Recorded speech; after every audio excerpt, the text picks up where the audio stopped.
Good. So just pay attention, and I'm going to get a microphone back to Miss Lakia Sales. She don't want to. All right, everybody. We have had a great time this morning, and now we're moving to the end. What everybody has been waiting for. Everything has been awesome, but we are excited.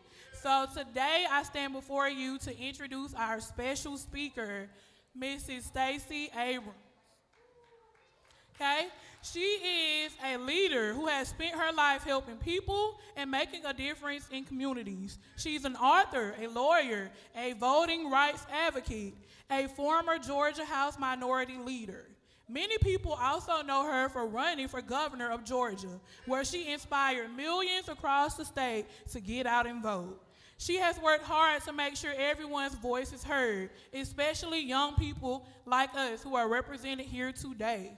Ms. Abrams is the founder of several programs that support families and voters across the country. She believes in fairness, and she believes in using your gifts to help others. We're excited and proud to have her speak with us. So please stand to your feet and help me welcome Ms. Stacy Abrams.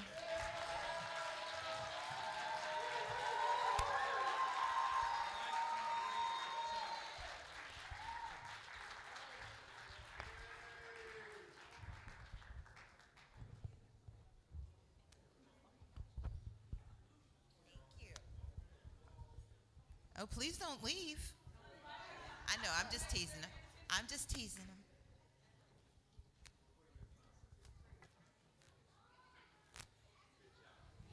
Hi.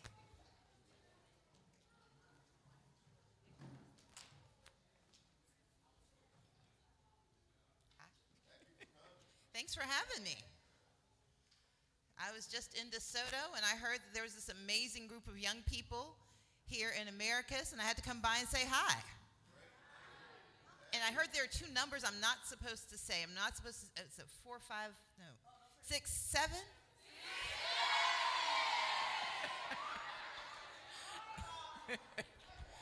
No, it's good to see everyone, and thank you, Pastor, for having me. Thank you to the team that put this Ignite event together. I'm going to talk for a few minutes, and I'm going to just let you guys ask me questions if you want. I'm here because I believe in you. And that's the bottom line. We are living through a difficult time, through a complicated time. And as someone who grew up in the church, I know that our solutions start here. When I heard about the event that was happening, I wanted to be here because I was thinking about what it was like growing up. I grew up in Gulfport, Mississippi. I moved to Georgia when I was 15 and grew up in DeKalb County. But no matter where I lived, my parents made certain that the church was at the center of what we did. And they did that not just because the church was the place of spiritual growth, it was because the church was community. It's where we could go to see people, sometimes because we were around people who didn't look like us or didn't care about us. My parents wanted us to always have 3 things that we did. We had 3 jobs in my family. You had to go to church, you had to go to school, and you had to take care of each other. They said go to school because they wanted us to have an education. They would tell us that they can take your job, they can take your car, but no one can take what's in your mind. And so education was the most important thing. They said go to church because they wanted us to believe in something bigger than ourselves. We may not have wanted to go to Sunday school and vacation Bible school and go to prayer meetings on Wednesday. And when my parents became pastors, we had to go to revival, I think, every day. But my parents wanted us to go to church because they wanted us to understand that there was something that connected all of us.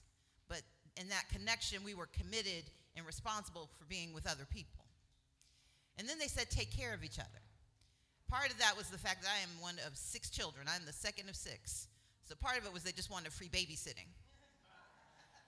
But they said take care of each other because my parents understood that even though we didn't have as much as other people, we had enough.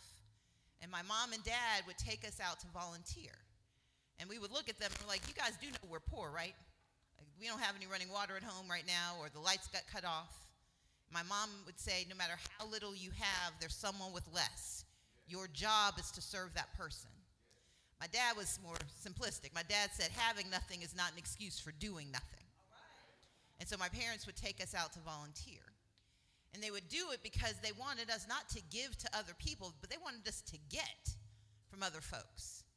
Because they wanted us to understand that in the act of doing service for other, in the act of helping somebody out, you get a little something, you get a little peace. You get a little joy. There's something about someone smiling at you when you do something for them. And that can carry you when things are hard. When one of my younger brothers ended up going to jail, it was important for us to know that we weren't just helping him when we would do things in prison ministry. We were helping our brother, and we were helping the people who didn't have sisters and brothers who would come and look after them. When my dad got sick, when we would take care of him, it wasn't just about taking care of my dad. It was about making sure that we were signaling that you take care of people who need you. And I grew up in a family where that was the most important thing. My team was with me yesterday. I had a bunch of meetings I was supposed to be at, but my mom got sick. And I had to go to the hospital, and I had to call folks. I'm like, I can't come and do what I'm supposed to do because what I'm called to do is take care of my family. And then because they are taken care of, I could be down here today. I tell you that because I'm here because I've heard about you guys. I see the amazing t-shirts that you're wearing, the sweatshirts that you have on, but what I've heard is that you are people who believe in doing things. They call you Ignite because you're going to set this place on fire. They call you Ignite because you're going to start something. You're not just going to look at bad things happening and think, well, that's not my problem. You're not going to think about your friends who are hurt and say, well, that's not my job to help them. They told me that you all are here because you believe in igniting change. You believe in doing for other folks. You believe that even in a time where we have more information than we've ever had, there are people who don't know anything. That even though there is social media, there's still distance between people, even if they're sitting right next to each other. And they told me that you guys are going to fix everything. Are they right? Are they right? Okay. Well, I believe in doing things in threes, and one of the ways I think about it is the first job. If you're going to ignite change, if you're going to make America stronger, if you're going to make Sumter County stronger, if you're going to make Georgia better, if we're going to tackle the issues of having children in school who are hungry, if we're going to deal with the fact that we have more people who are angry with us than who love us, if we're going to live at a time where being the color of our skin is used to tell us what we are not capable of, when they will mock us for what we look like and not serve us because they don't care for us. We can't wait for other people to change their hearts. We got to be who we need to be. And that means three things. So I'm going to tell you 3 jobs I need you to do. I told you my parents gave us 3 jobs. I'm going to give you 3 jobs. Your first job is be curious. Say be curious. We got to know more than they do. We've got to know more than they do because they think we don't know anything. They think we're not willing to learn, we're not willing to grow, but we've got to be curious. I'm curious as to what 6'7" actually means. And so I ask. I still don't understand the answer, but I ask the question. But I'm curious about you. I'm curious about what your hearts are telling you. I'm curious about what you're worried about. I'm curious about what you imagine you're going to be when you grow up. I'm curious about what you need from this community. But people won't be able to read your minds. I've been working on telepathy for 50 years. I haven't figured it out. So part of being curious is that you've got to be curious enough to ask other people what they need. That's part of friendship. That's part of fellowship. We got to be curious about the people around us. If somebody's being mean to us, our instinct is to think they're just a bad person, or another word that starts with a B. But sometimes they're mean to us because they know we're safe enough to be mean too. Because sometimes we're mean to the people who love us the most because we know they're not going anywhere if we are. We're mean to our best friends or our second best friend because we know they'll forgive us. And sometimes we're not mad at them. We're mad at the world, but they're the only thing we can get to. And when that happens, instead of getting mad back, we got to be curious. We got to say, are you mad at me or are you mad at something else? And when you ask the question, they're going to lie. And I'm mad at you. They don't mean it. But they haven't had anyone ask them. So our first job is to do what? Let's say it again. Y'all know how. Our first job is to do what? Our second job is to solve problems. Say solve problems. There Yes. There are a lot of issues in this country. There are a lot of issues in Sumter County. There are a lot of issues at your school. And we keep waiting for someone else to fix it. I got tired of waiting for people to fix things a long time ago. That's why I write books. It's why I run for office. It's why I run my mouth. But I don't just say stuff. I try to do stuff. I was down in DeSoto about an hour ago because one of the problems we have in this state is we don't have enough. We are a farming state. We are an agricultural state, and yet we have people who don't have enough to eat. That is absurd. And I was curious about why we have that problem, and so I ran for office, and I worked for the city government, and I worked for the county, I worked for the state. But then I decided I could solve the problem. I ran for office. When I didn't get the job, I didn't just go home. Because not getting the job doesn't mean you don't have to do the work.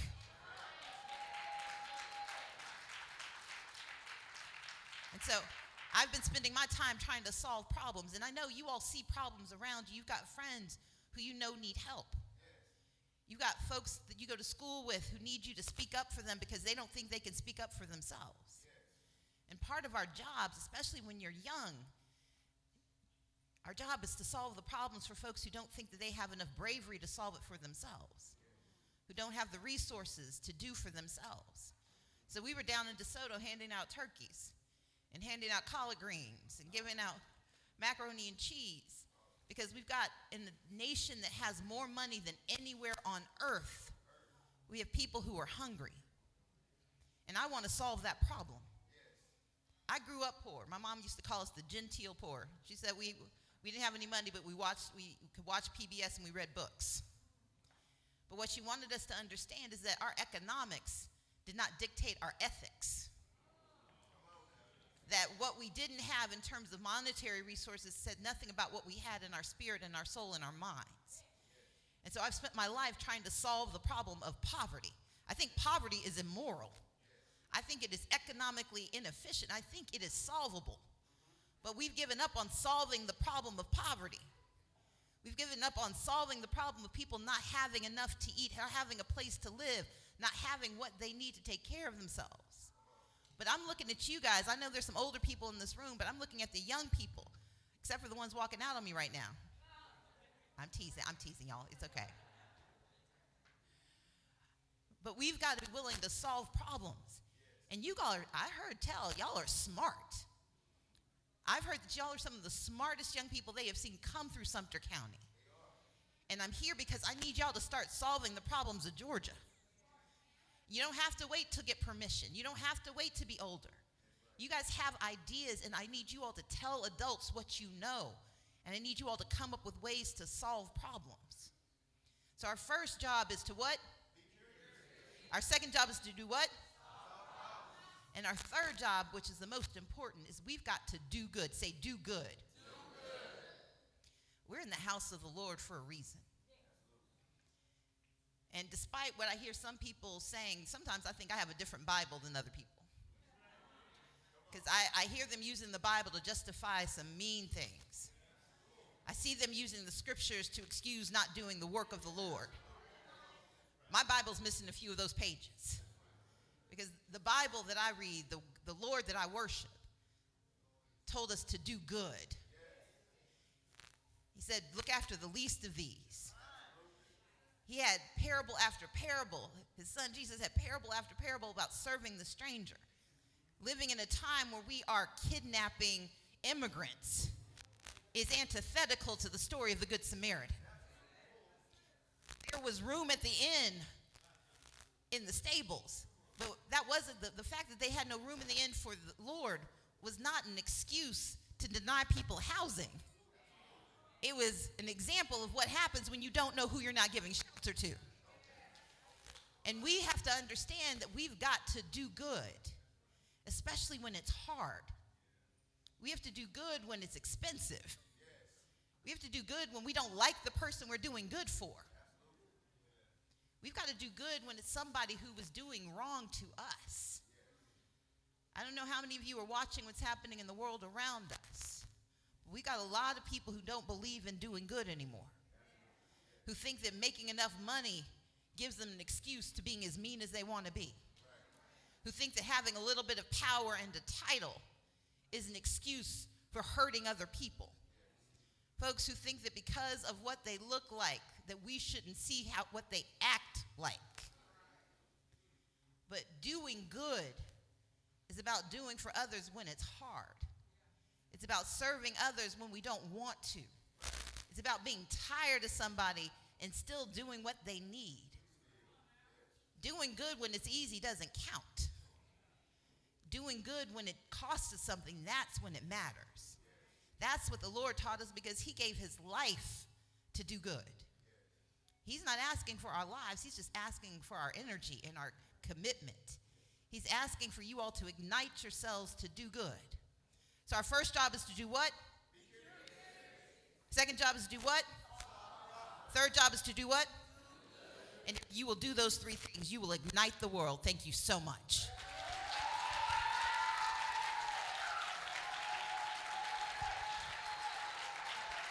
Thank you.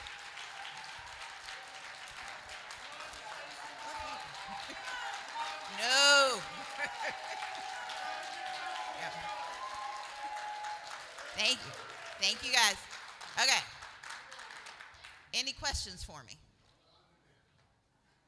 I'm going to start with people under the age of 20, and then I'll go to people over the age of 20. Anybody under the age of, yes, sir, do you have a question? Did you have a question, or are you just standing up? It's okay, that's why I asked. I was curious. Yes, sir. Okay, so the question, you got to tell me your name. Jamarion, How grade are you? 8th. Okay. So Jamarion wanted to ask me, what does it feel like to run for office? It's complicated, especially when you don't win. But I ran for office the first time when I ran for the state legislature, and it was hard. As much as I'm standing here talking to all of you, I'm not shy, but I don't really like talking to people. I'm what they call introverted. Raise your hand if you know what introversion is. Yeah. So I'm an introvert. I would rather be watching TV than going to a party. And so it was hard, because I had to go and knock on people's doors and ask them for their vote. And I will tell you, Jamarion, I would knock on the door and I would pray. I'm like, please don't be home. Please don't be home. Please don't be home. And they would answer the door. I'm like, hi, my name is Stacy Abrams. But I had to do hard things to get the thing I wanted. But I was happiest when they didn't answer the door and I could just leave a sticker on their door saying I was there. But it was exciting. And when I got to run for governor, I got to go to all 159 counties, and 1.9 million people voted for me. Thank you.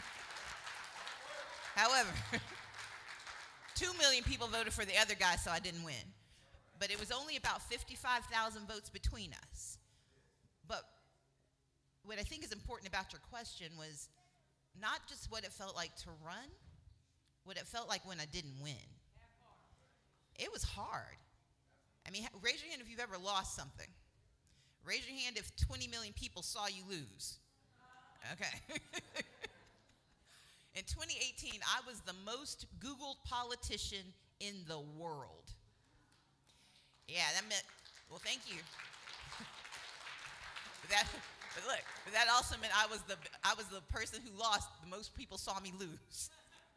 But what I learned from it was that it as sad as it made me, and as much as it hurt my feelings, it didn't break me.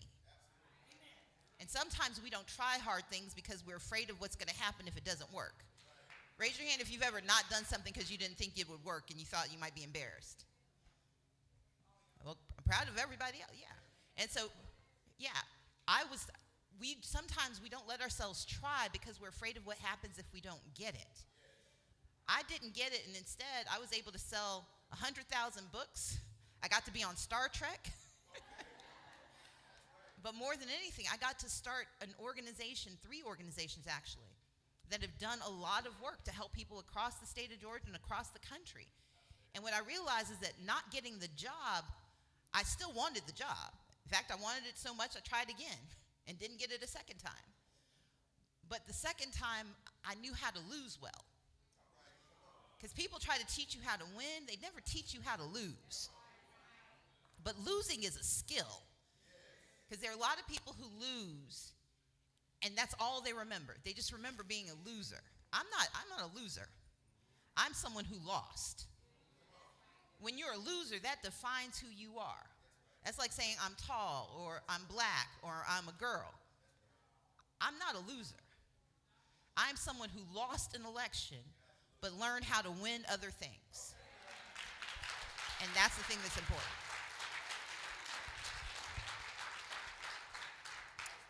Other questions?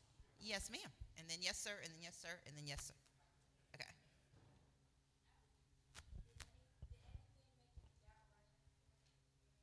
You got to tell me who you are, though. Hi, Tommy. So did anything make me doubt it? Everything. So when I ran for governor in 2018, I was the first black woman in American history to get the nomination to run for that office, ever. And that's a lot of pressure. When you're the first black person to do something, when you're the first woman to do something, when you're the first black woman to do something, that's a lot of pressure. But what it taught me was that I couldn't let myself be defined by other people's pressure. The attention was interesting. When people pay attention to everything you eat, everything you wear, people wrote essays about whether I should perm my hair or not. Oh, yeah. Somebody told me I shouldn't run until I lost weight.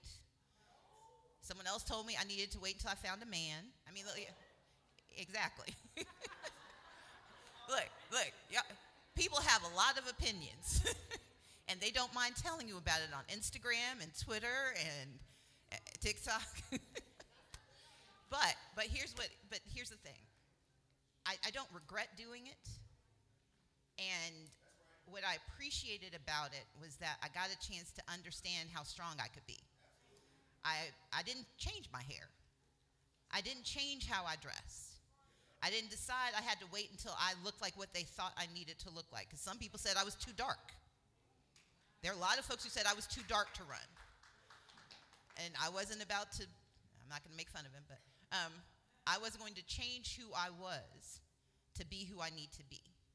And I think that's important. It's not to say that you can't improve yourself, but there are some things called immutable characteristics. Say immutable, immutable characteristics. Immutable characteristics are it's the way we are. And I'm not going to change who I am to be who you need me to be. I can be better at being who I am, but I'm never going to stop being who I am because it makes you uncomfortable. And I think that's really important for us. Who is next? Yep, you were next. And I remember you over here. I'll be right back. What type of child were you in school, and when did you decide you wanted to run for politician? Okay, and tell me your name. Bobby. Hi, Bobby. So I was very lucky. I learn easily, but I was not a good student. I annoyed my teachers. I didn't always do my homework. I got better about it. So I have an older sister and a younger sister. My older sister was very studious, and she was the teacher's favorite student always. And my younger sister, Leslie, so there are 6 of us, but there's like 3 and 3. Leslie was like the perfect student. She studied every day, and she did all of her homework. I could learn stuff, but I wasn't as diligent as I should have been, and I regret sometimes that I didn't do a better job of actually doing what they asked. I wasn't rowdy. I just was quietly disobedient. So don't try that at home. But over time, I learned that they weren't trying to make me into someone I wasn't. They were trying to give me things I needed. So I became a better student. And so by the time I got to college and then went to graduate school and law school, I learned how to be a good student in my way. I was never going to be Andrea. I was never going to be Leslie. But I learned how to be the best version of me as a student. I learned that I wasn't going to be the person who sat in the front of the class raising my hand, but I learned I needed to go to class. And so I got to be a better student. I did not want to run for office. I actually wanted to help people run. So my very first campaign I worked on, I was actually a senior in high school. I worked for someone who was running for Congress. who he didn't win, but I became a speechwriter. I wrote really good speeches, but he ran against a really, really wealthy person. But that was the first time I really got involved in politics. And then when I was in college, I worked for Bill Clinton's campaign. I worked for the person who ran for mayor when I was in college and helped him get elected. He put me on his transition team, meaning as a college student, I got to work with a bunch of the adults who were helping him once he got into office. And that's when I discovered I loved politics. But going back to Jamarian's question, I didn't want to talk to people, so running for office was going to be hard. So I just wanted to help people get elected. And I did that for years until I realized that politicians weren't doing what I asked them to do. And so that's when I decided to run for office myself. So I just really thought about running for office. I will say that. The first time I really thought I would do it, but I will say when I was in college, I became the secretary of the student body, or secretary of the freshman class council because nobody else signed up. And then I got another job that nobody else signed up for. But the first time I ran for office, I ran for student body vice president. And I ran because the person who was running for the job was in charge of, and I'm glad you asked this question, Bobby. At Spelman, we used to do a Thanksgiving drive. We would give out turkeys because we were in the Atlanta University Center, one of the poorest parts of Atlanta. And we used to give away turkeys. Well, she had a party to go to. So she put all the turkeys outside of the building, locked the door, and then it rained and ruined food for about 75 people and didn't feel bad about it. And when I heard her explain why she did it, I got so mad, I ran for student body vice president. I won, and the rest is history.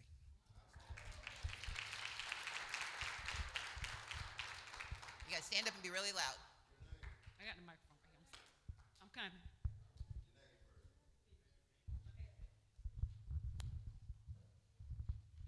My name is Victor Banks. How did you success in life? Okay, say your first name for me one more time. Victor Banks. Victor, thank you. And then you gotta repeat your questions a little slowly. How did you success in life? How do I define success? Success in life. Okay. So I think you define success based on a few things. For some people, it's how much money you make. For other people, it's the kind of title that you have. For other people, it's the number of people you help. And I think it's okay. Any of those can be how you define success. The issue is you have to define it for yourself. We got a lot of people who are miserable because they're letting other people tell them what success looks like.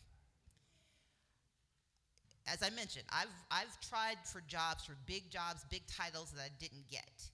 And there are a lot of people on social media who tell me I am a loser, that I'm not successful, that I need to sit down and shut up because the way they define my success is by titles. I have other people who got mad at me when I was broke. When I ran the first time, they wrote a whole story about the fact that I owed money. Yeah, there was a whole thing about, Stacy Abrams is in debt. I'm like, yeah. I'm black. And I grew up in the South, and I've got 5 brothers and sisters and parents and nieces and nephews and bills, and going to law school wasn't cheap. Yes, I don't have money, but I pay my bills. I have debt. And so when they insulted me, or thought they were insulting me by telling me that I was broke, I was like, yeah. And let me tell you about why that makes me really good at what I do. I understand what it means to try to get things done when you don't have resources. I'm much more strategic and I'm much more creative than people who have a lot of money. But for me, that success came from not what they called me, but from, I see you, not from what they called me, but from what I took from it. And too often we let other people tell us, not if we're successful or not, but what our success means. We live in a society, so we don't get to just make up our own, we don't get to decide what we are or what we're not, absent other people's thinking. But we can decide how much of what they think of us matters. I'm successful if I set my mind to something and I work hard at it. I am not guaranteed victory, but I control how much effort I put in. And a lot of times, the way I decide my success, did I work as hard as I could on what I needed to do? I am not in charge of other people. I can't make grown folks do a thing. But I am in control of myself. And so my success is when I've done the best I can do with the circumstances I have. I can't fix racism. I can't fix sexism. I can't fix discrimination. But I can't let those things decide how hard I'm going to work. And so I define success by how hard was I willing to work at the things that matter to me. And if I did my best, then I was successful, even if I didn't get the prize that I thought I was going to get. You are next, and then I'm coming back over to you. She's coming real fast. You don't get another one. I'm teasing. Yes, you can. It's okay. Broderick Mayer, what was the most motivational quote people gave you that made you want to keep going in life? Okay, that's an excellent question. How old are you? 13. The most motivational quote I've ever heard is actually from my dad. When we were really, probably about 13 or 14, my dad said, "Don't tell yourself no, let other people do it." And what he meant was, we spend a lot of our time deciding who we can or cannot be, what we can or cannot have, and we don't bother asking anybody else. We just look at ourselves in the mirror, or we think about, and this to the question about success, we decide what we can't do. And we're like, no, I'm not smart enough. No, I'm not pretty enough. No, I'm not tall enough. No, I'm not rich enough. We tell ourselves no. My dad said, don't tell yourself no. Let somebody else do it. Meaning, try anyway. And if you try and you fail, then they told you no. But if you try and succeed, what happens? If I try something and I succeed, what happens? I'm a success. Exactly. So for me it is, so say it with me. Say, don't tell yourself no. Let somebody else do it. I always try the things that matter to me. I never tell myself no. I might tell myself this is going to be hard. I might tell myself this is going to cost a lot of money. I might tell myself I'm going to regret this. But I never tell myself no. Okay, over here, Nike.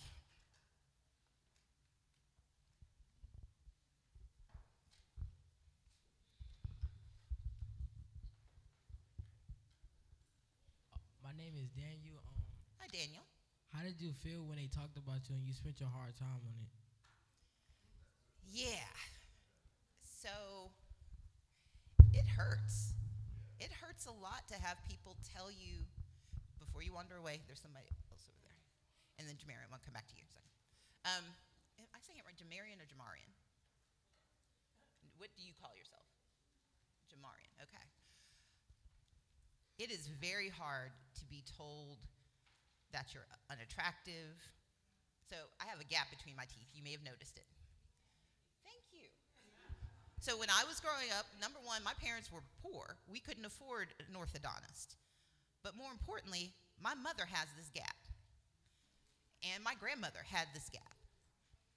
And when people started telling me that it looked like, basically what they were saying, they weren't mad about my gap. They were mad that I was living above my station, that I was acting like that when they tell me that I need to fix my teeth, what they're saying is you look poor. If you want to fix your teeth, God bless you. And God bless your orthodontist. That wasn't a choice I had when I was younger. It is a choice I had when I was older. And I got Invisalign. And then I started asking myself, why was I doing that? Was I doing it because of what the public said I needed to do? Or because it was something I thought I needed to do? And so it hurt my feelings when people would insult me until I remembered I kept my gap because I look like my mom. And I think my mom is beautiful. And this was her gap. When they talk about my weight, when they talk about, it hurt. If somebody tells you it doesn't hurt their feelings, they are lying. When there are entire pages on Twitter dedicated to telling you how terrible a person you are, it hurts. But the issue is not, the question is, why does it hurt? It hurts the first time because you think they might be telling the truth. It hurts the second time because you know other people read it. It hurts the third time because you think the first and second things matter. And then you get to the place where I am who I am. I'm going to be the best version of me I can be, and I'm never going to be impervious to insult. People are going to find lots of reasons to dislike me, and they're going to find lots of reasons not to vote for me. They're going to find lots of reasons not to invest in my companies, not to buy my books, not to listen to me talk. But if I think what I'm doing is right, and if I can help anybody with what I do, then the hurt on balance is less important than the good that I feel and the way I make people feel. So that's how I think about it. Okay. Yes, sir. My name's Corey. Hi, Corey. What's the main issue do you think is in Georgia, and like how could you fix it, or how can we fix it? Thank you. That's a fantastic question. I think poverty. So when we talk about poverty, it's not just about having absolutely nothing. It's about having less than we need in a state where we have more than enough for everybody. And at your ages, it's not about, I can't wait till y'all are old enough to vote. That would be helpful.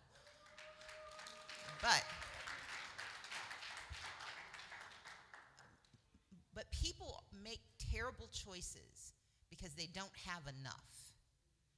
They get in trouble because they don't have enough. And what I remember most about my parents and the way they raised us was that they made sure we tried to help people who didn't have enough, even though we didn't have enough either. I think where young people can be the most effective, especially you all, y'all are so smart, but you also have access to so much information. When I was growing up, I had to wait for somebody to call and hope nobody was on the phone, because you could only have one person on the phone at a time, and you didn't have, if you wanted to look something up, you had to wait till the library was open. And if you wanted to know what was happening around the world, you had to find it in a newspaper. You had to know somebody who knew something. You all are so smart, but you also have access to so much information. And so while I think poverty is the most important issue in Georgia, because poverty matters because it's how we decide how much money our schools get or don't get.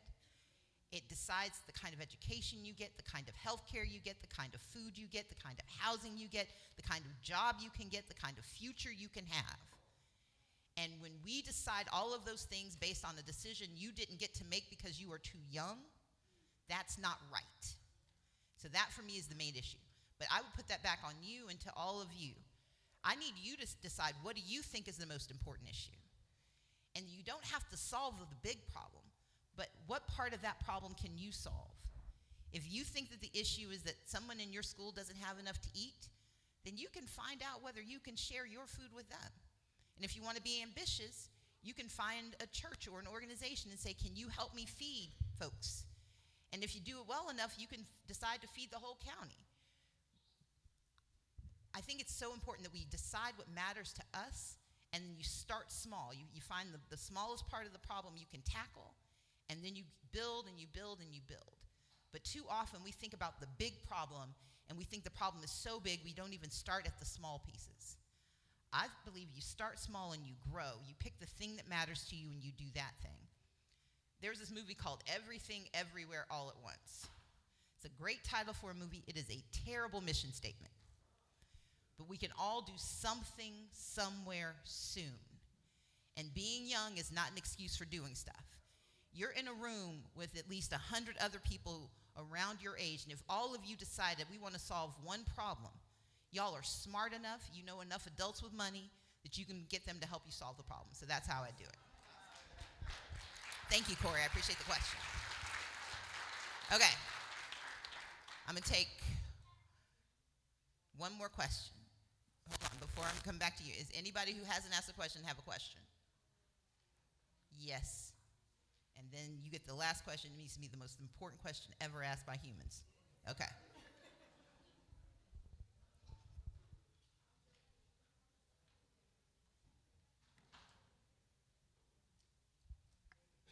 Oh, I'm Joanna, and Hi, Joanna.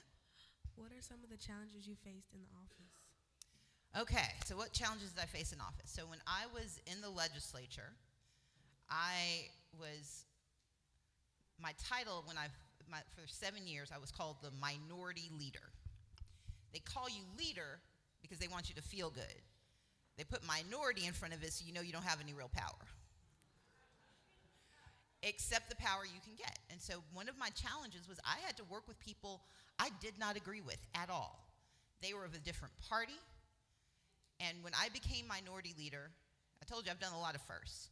I was the first woman to ever have the job in the history of Georgia.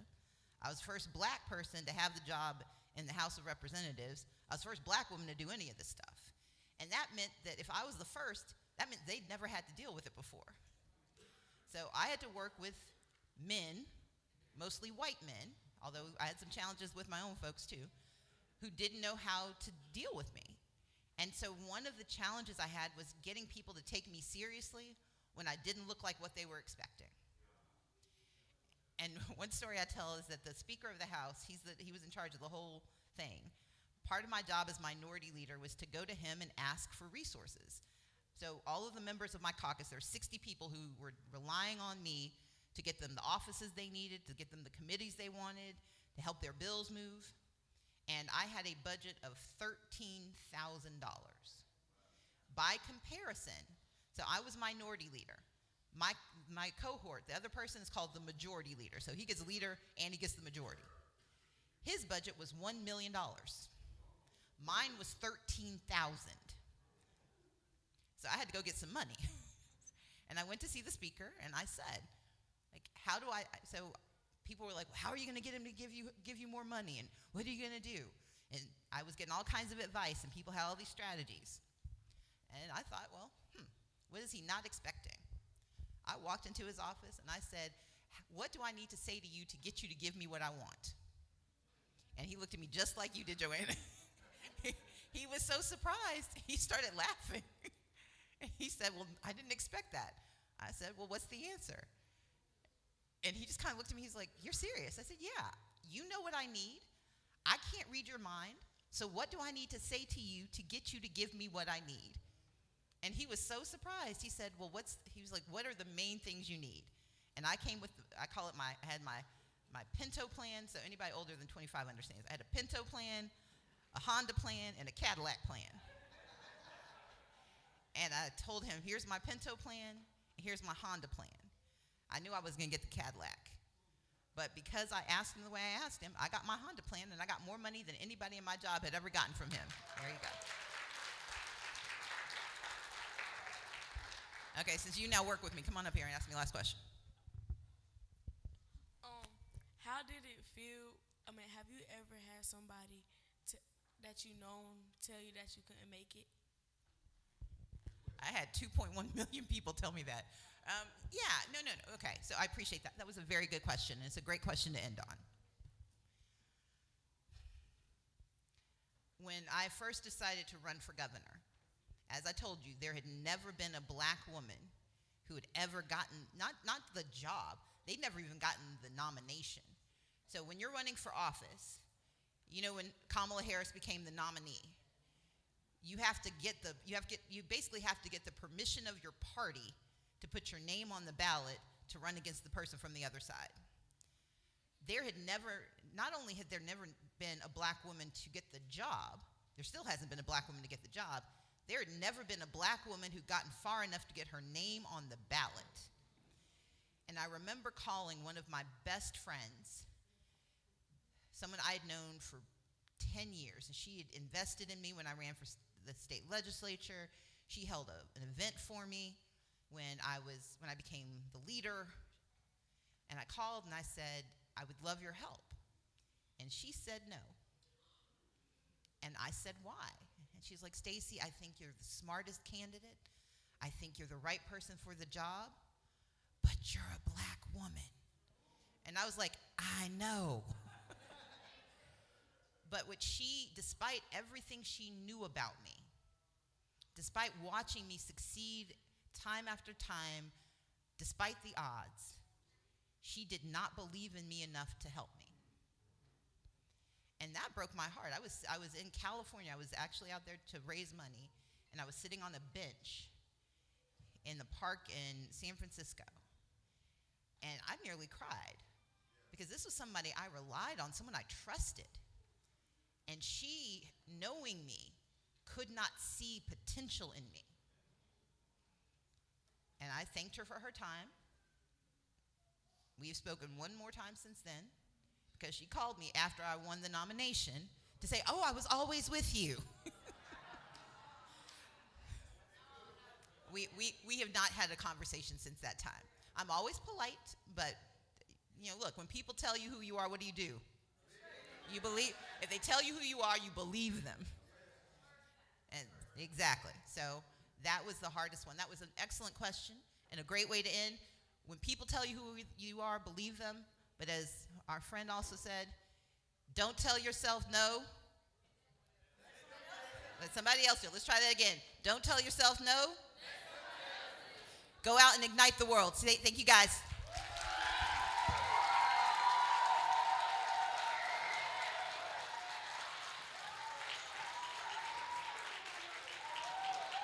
People stand up for Miss Stacy. Stand up. She gave y'all a wealth of information. She gave y'all a wealth of information. Okay, y'all can have a seat now. We're going to get ready for Miss Licky. Okay, yes, okay. Love you too. Y'all sit back down. But I'm going to take a selfie with y'all. Okay. So I'm going to come over to this side and do a selfie. I'm going to come over to this side and do a selfie. And I'm going to post it on Instagram, where I have 2.3 million followers. Okay. Y'all just wait your turn. Wait for instructions, okay? Okay. This side, stand up. Y'all, this side, stand up. Oh, she wants y'all to sit down. I'm sorry. Sit down. I'm sorry. Y'all ready?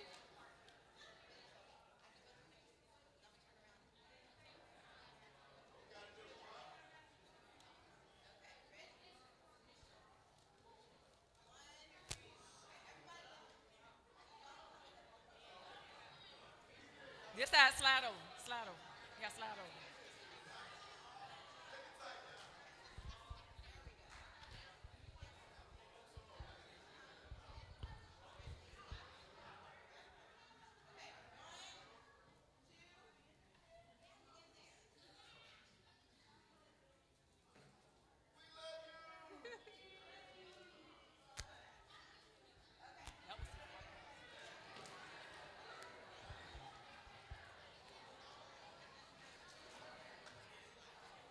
Y'all slide in.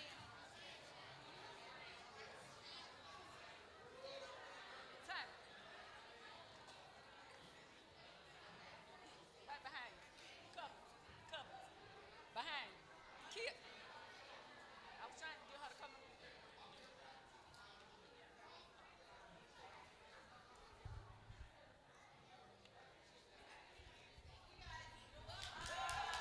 Give her another hand, y'all. Thank you, thank you, thank you, thank you, thank you. Thank you. It has been awesome. I'm about to give the microphone to Miss Lakia. Excuse me, everyone.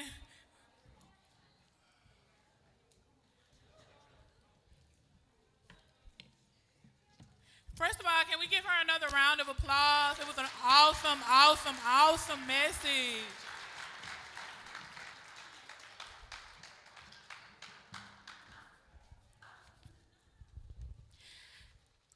I'd be remiss if I did not introduce the host for the program and tell you a little bit about what YPD means. So I'm going to let Amari take it away.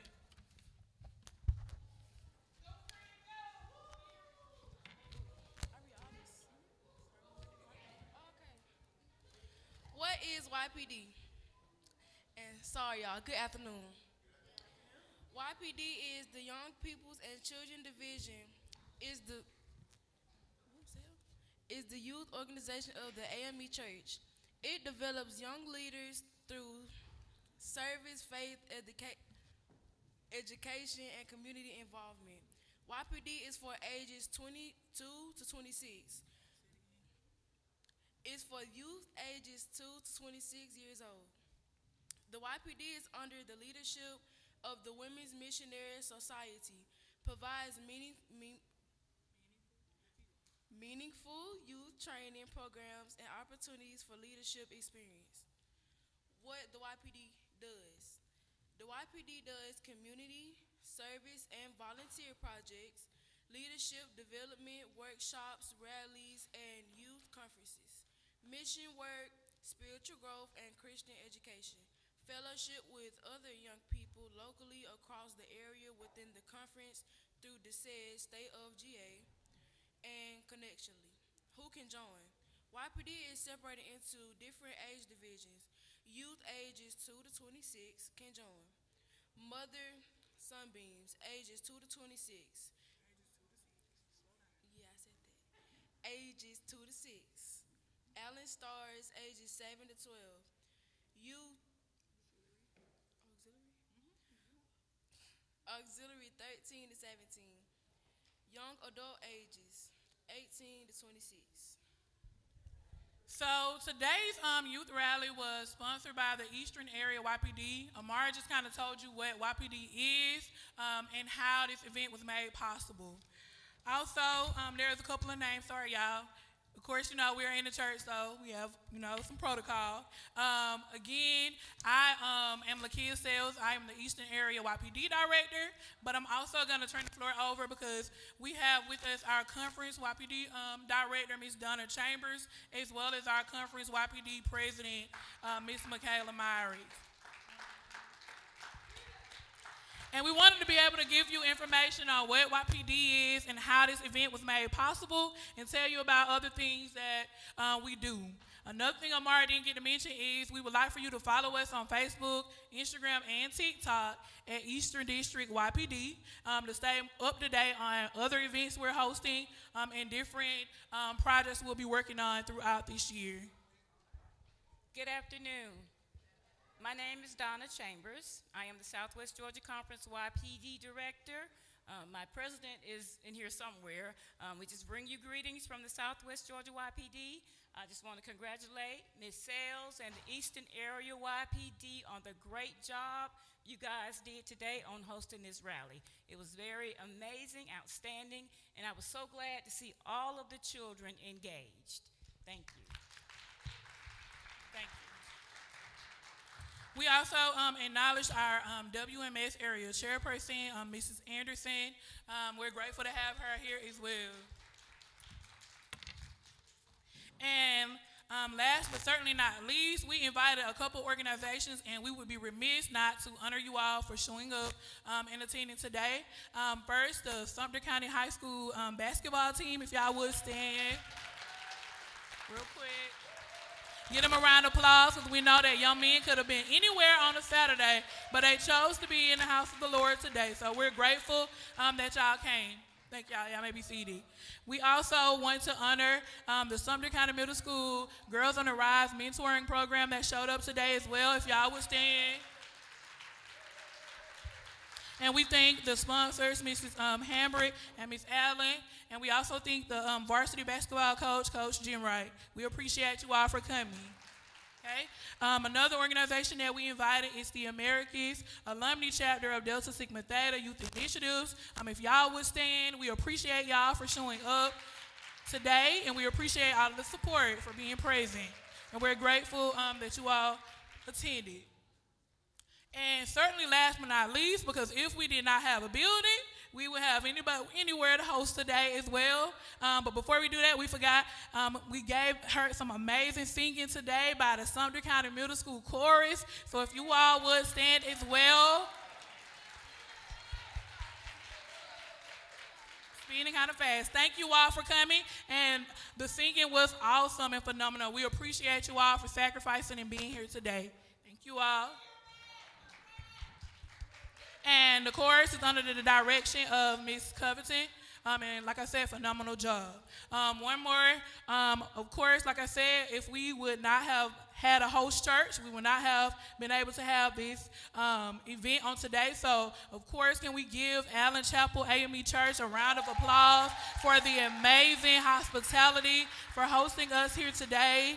The pastor of this church, Pastor Jermaine Harris, and our First Lady, Sister Tara Harris, who are both in attendance today. We appreciate the support and the kind hospitality. We also thank Allen's security team, the brave men in yellow, for making sure that everything ran smoothly today. So we appreciate that.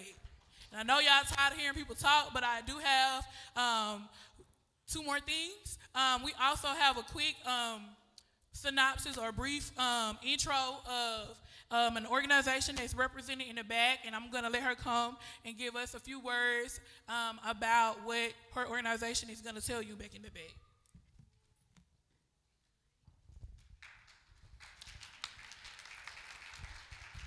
Good afternoon, everyone.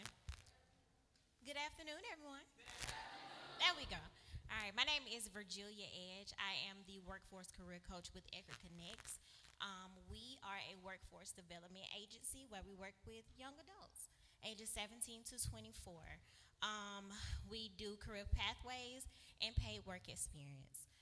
A lot of us have, I will say, when I was growing up, I was always taught you need to go to college. You need to get a 4-year degree. But let's be real, that's not always the case for everyone, right?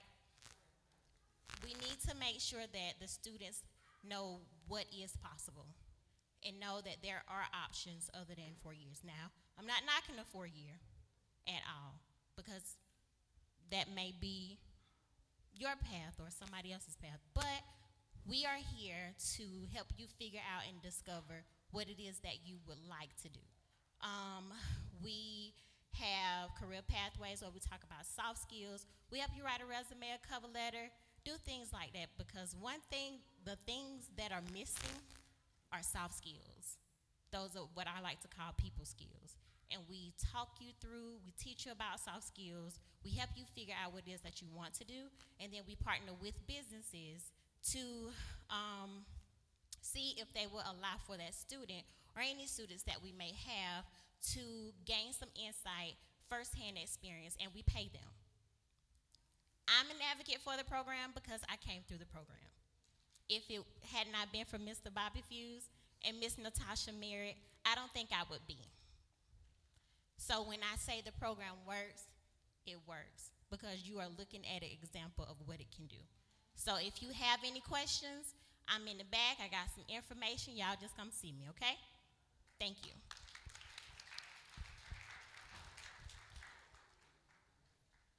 So I do want to remind the adults and everybody that's 18 or older and that can vote, we have a job to do, early voting. So Ms. Spice, raise your hand. She will be at Walmart and they will be waving signs, am I correct, at Walmart? And if you get with her, she will tell you where to meet her. Anyone who wants to have the joy and fun to hand out the little flyer about the voting on Monday, Tuesday, or Wednesday, come on over and you can tell me what slot you want to do on tomorrow and Sunday. We have 2 slots in the afternoon, and Monday and Tuesday we'll do in the afternoon before it gets dark, like 3:30 to 5, and then Wednesday at the last day of early voting, we'll get out there around 11:30. So come on over and sign up with me, and we'll get out there with a little water bottle, a little snack, our signs, and it's a good time. We got to vote, y'all. And she is a guru. She is the guru of making sure we do early voting and voting. And also, one other part we forgot, there are any pastors or any clergy that are in attendance, if you would stand as well. We appreciate you for coming as well. All right. All right. I want to thank you all. Thank Sister Sales. Let's give her a hand. Amen. For awesome Eastern District leading and guiding us. Want to make certain, amen, you're not doing anything on tomorrow. We are having Family and Friends Day. We ask that you would come out and join us at 11 a.m. on tomorrow morning and be our guests on tomorrow at 11 a.m. Amen. Let us bow our heads for a word. as we leave here on today. Most gracious and everlasting God, Lord, we thank you. Thank you for this wonderful, wonderful youth rally, oh God. We thank you for all who have come from near and far to come and be a part of this great event on today. Now, Lord, as we leave this place, but never from your presence, we pray you will just continue to lead and guide us, oh God, to new heights.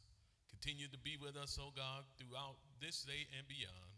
And Lord, we thank you. We thank you for the food that has been prepared for the nourishment of our bodies.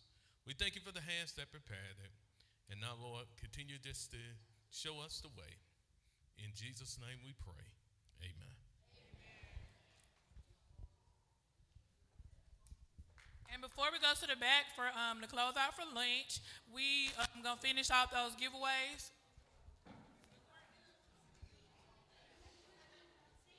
So if you still have your ticket, take it out real quick. All right, and no more 6-7, period. No. I have ticket 1037. 1037. Because I know y'all ready to eat, so I'm fixing to get it going. That's you? Go ahead. All right, and then I have 1022. 1022. 1022. 0944. 0944. 1035. 1035. 0975. How many gifts y'all got? How many gifts y'all got? Y'all got a lot. I'm finna do something real fun real quick. Pick a number between 1 and 10. First one who gets it gets the closest to it. Who said 13? 13. There you go. There your gift. 1 through 20. 0922.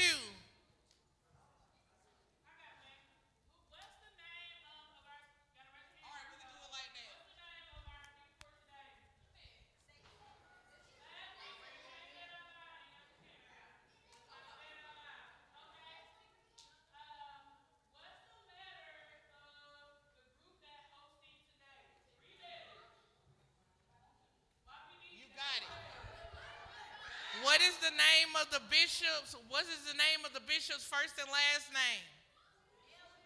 Bishop. Bishop Michael. Who said? You said it first. Go ahead. What is the supervisor's name? Her name is Cordelia. Go. Mitchell. All right. Who is our YPD director over Lakia Sales? And she is here. Donna Chambers, go ahead. Go ahead. What district? How many more you got? How many more you got? Esther. What district are we in? Central or Eastern? Go ahead.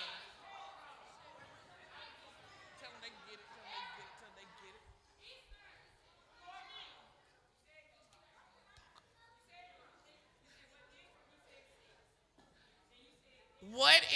What is our number for the Episcopal District? 6 Episcopal District. And we are in the eastern area, correct?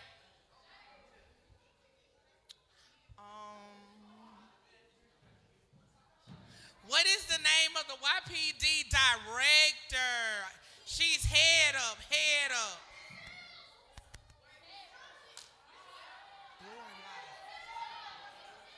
Lori Live.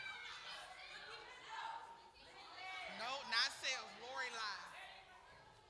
Got it, Lori Live. You got it, Dr. Lori Live. Huh? Who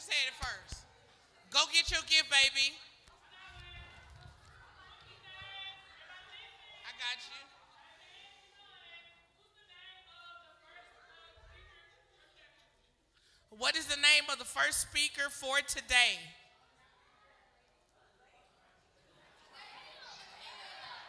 Isaiah. Isaiah. First speaker. First speaker for today.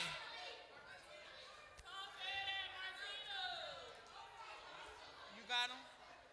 All right. What's another question? Oh, what is the YPD motto? No, you gotta give. You gotta give. That's not your gift. Okay, what is it? Huh? Not right. What is the YPD motto, Michaela? Grow, glow, and go for Christ. Go.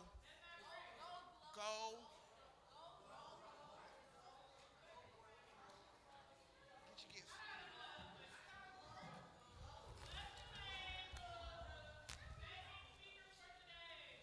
Second speaker for today.